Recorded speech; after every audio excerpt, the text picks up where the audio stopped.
Агресивноста ја прави македонската пчела подобра за производство пчелин отров. Оваа компаративна предност отвора простор за искористување на потенцијалот за производство на овој пчелин производ, кој е баран на пазарите.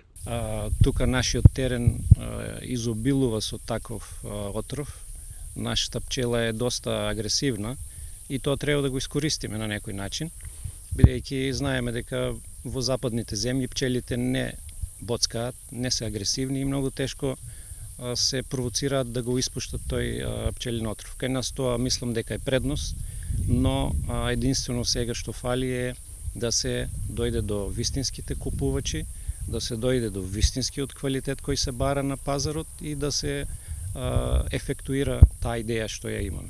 Од пчеларската задруга Пчелин рај велат дека веќе имаат контактирано со странски извозници кои би сакале да го купат и да го продаваат македонскиот пчелин отров на пазарите во Европа.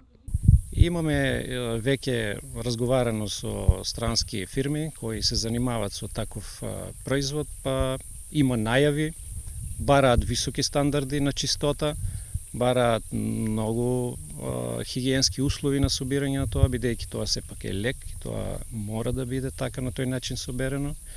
Не смее да содржи резидуи од хемикалии кои се користат во заштита од болести.